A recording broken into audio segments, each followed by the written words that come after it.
Dan Patrick exposed how the WNBA tried to set Caitlin Clark up for failure, and despite that, Caitlin persevered and showed her greatness. Surprisingly, the Rookie of the Year race has been extremely close this year, especially if you take a look at the media narrative and what other WNBA players are saying. Now, of course, this would come as a shock for most viewers because Caitlin Clark has been historically amazing. Caitlin Clark's greatness is simply undeniable. Even during her college career, she was doing the unthinkable things like breaking Pistol Pete's long-standing record of 3,667 points to become the all-time leading scorer in men's and women's Division I basketball history. For anyone not named Caitlin Clark, this achievement would be the highlight of their career. However, since transitioning her game to the WNBA, she has continued to do some remarkable things. Against the New York Liberty, she recorded 19 points, 12 rebounds, 13 assists, and 2 steals. This made her the first WNBA rookie ever to record a triple-double. Plus, she became the first player in Fever franchise history to achieve a triple-double. Her playmaking has left many in awe, including Dan Patrick. She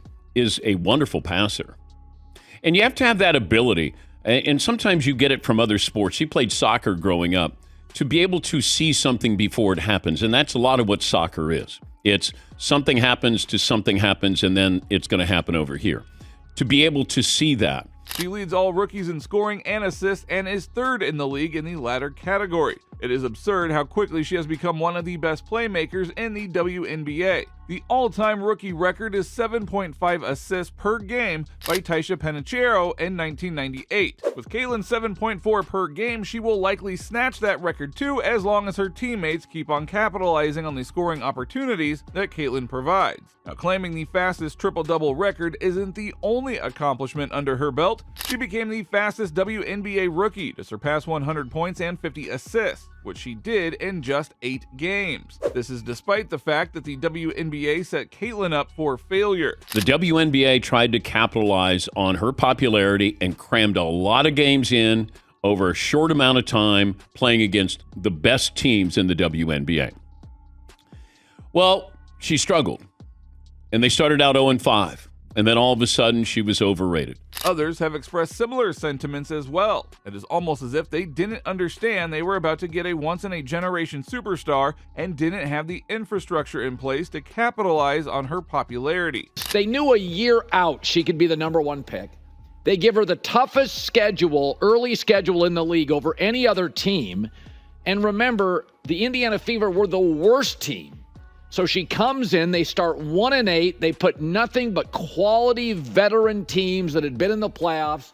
Terrible start. However, Caitlin has shown her greatness since then. Despite the slow start, she rallied her team and has slowly climbed up the rankings. Caitlin is also the 4th rookie in WNBA history to have 50 points, 10 rebounds, and 10 assists in her first 3 games. What makes this extra special is her level of competition. Not only did she achieve this while playing the likes of the Sun and Liberty, but she did so while getting the most attention a player has ever gotten. Every game, it seems as if the opposing team is trying their best to shut down Caitlin. This has even resulted in some cheap shots and dirty tricks. And still, they cannot stop Caitlin's greatness from shining. In fact, Caitlin Clark is the fastest WNBA player to record 150 career assists since 1998. So it is safe to say that her game has translated to the WNBA. However, despite all of these accomplishments, it is almost as if Caitlin gets scrutinized for being great. Some argue that Caitlin was supposed to do all of these things. That's what makes her incredible. So, in some weird logic, it's just not as impressive. But on the other hand, no one expected Angel Reese to make the history that she has in her rookie season, so she should get the Rookie of the Year award. Safe to say that the double standards are absurd, and Dan Patrick is calling these people out. And Dawn Staley, great coach, South Carolina, came out and said, well, this is expected of Caitlin Clark. She's supposed to be great. She's not the Rookie of the Year.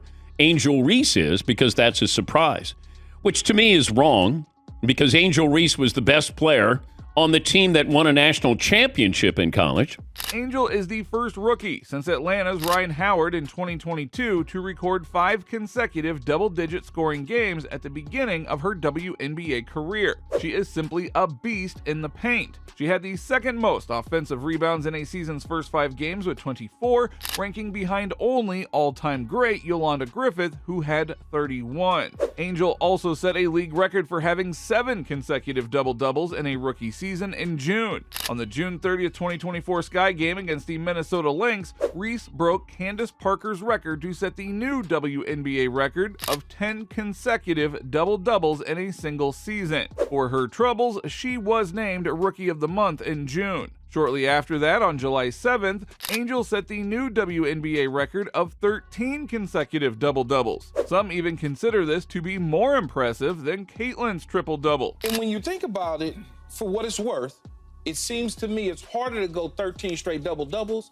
than it is to have a triple-double. I agree with when that. When you're shooting the basketball, Yeah. it's 17 shots for her the last game for Caitlin Clark. 17 shots. 3 of 12 from 3. 3 of 12 from 3. 12 of those shots with threes attempted. However, this emphasis on the double-double is exactly why Jason Whitlock believes that something shady is going on with the WNBA. Unbelievable. No one knows who had the record for 9 straight. No one cares. No one. Who has the record even in the NBA? Do we have any clue who's had the most consecutive double-doubles? It's a distinction. It's not a record. They're trying to draw a box score person. He is arguing that the WNBA is going out of its way to diminish Caitlin's accomplishments so that they can shine a light on other players. It sounds like the WNBA is trying its hardest to create some other narratives. Some believe that the reason behind this is to create more competition. Everyone knows that Caitlin is a shoo-in to win the Rookie of the Year award, but by highlighting Angel's accomplishments, you can create a different narrative. In fact, Colin Cowherd believes that Caitlin isn't getting as much credit as she deserves. Her game is improving week to week, along with her shooting and turnovers. So zeroing in on her bad games seems to be a part of some people's agendas and narrative. I think with Caitlin Clark, and if you look at her numbers in the last 10 games, she's not only good, she's getting better. As she's catching up to the speed, she's getting much better, much more quickly. So it's one of those things. I will support quarterbacks who are highly productive and throw some picks. This also gives some validity to Dan Patrick's previous argument of how the WNBA set Caitlin up for failure right out of the gate. And now some are using the standings as the reason why Angel should get the award over Caitlin, despite the difference in competition. I said this all season, BC. My Rookie of the Year is going to go based on the standings. Okay. Because I think that is how you have the opportunity to measure impact. And the sky's right above them. And the Sky right now are in the playoffs, so you'd have to give the nod in my mind to Angel Reese. Look, the double-double streak that she's rocking and rolling, chasing down, 12 double-doubles to start is the record. But with the Fever overtaking Angel's Chicago Sky in the standings, Monica McNutt better go on record to say that Caitlin deserves the award. Otherwise, she would look like a hypocrite. Now, if you ask the fans, they clearly have their minds made up. Caitlin is so far ahead that no one can touch her. The top All-Star voting totals from last season to this season shows just that. So, Asia Wilson was the top vote getter in 2023 with nearly 100,000 votes.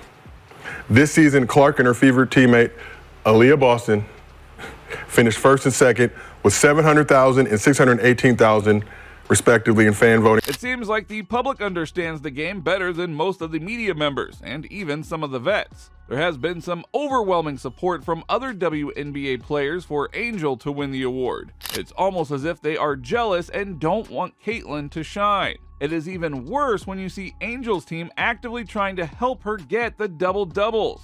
Let's play the clip of Angel Reese in this historic moment, keeping her double-double streak alive. Angel Reese, fans know she's a point away from the double-double, got fouled down low. These fans are so smart here in Chicago. They all rose to their feet. So, the most logical situation would be to put aside our feelings and emotions and see the greatness that is unfolding every night that Caitlin Clark steps foot on the court. We're creating arguments here. And really, there's none. Angel Reese has had a really good year. A double-double is something that we can go, oh, I can grab a hold of that. Man, she's got double-doubles. Okay. She does just about every night. Caitlin Clark has a bullseye on her back every single game. You must stop her. Despite having that target on her back, Caitlin has continued to exceed expectations. Caitlin and Aaliyah Boston became the first duo in Fever history to record 20-point double-doubles in the same game. Both of them were cooking the Mercury. However, that wasn't Caitlin's only accomplishment. She also had 7 first-quarter assists, which broke a franchise record. She now has the Fever record for both assists in a single quarter and assists in a single game. Through her first 24 games, Caitlin has tied her own franchise assist record 4 times. It is only a matter of time before she breaks that 13-assist record for good. In short succession, Caitlin has etched her name in the WNBA history books. However, no matter how hard the WNBA tries to spread disinformation about Caitlin, everyone knows that she is going to be an all-time great. I don't think you look at Chicago and go, boy, if we stop Angel Reese, we're going to win. And that's why this is a silly argument. Caitlin Clark is the Rookie of the Year. Angel Reese is a wonderful player. Absolutely. Plays hard, both ends. She's not Rookie of the Year. Now, as for the Rookie of the Year debate, well, there is no debate. That is Caitlin Clark's award, period. But we have seen media narratives deny the rightful winner their prize. So hopefully that does not happen in this situation. That would be extremely bad look for the league and a big blow to women's basketball around the world.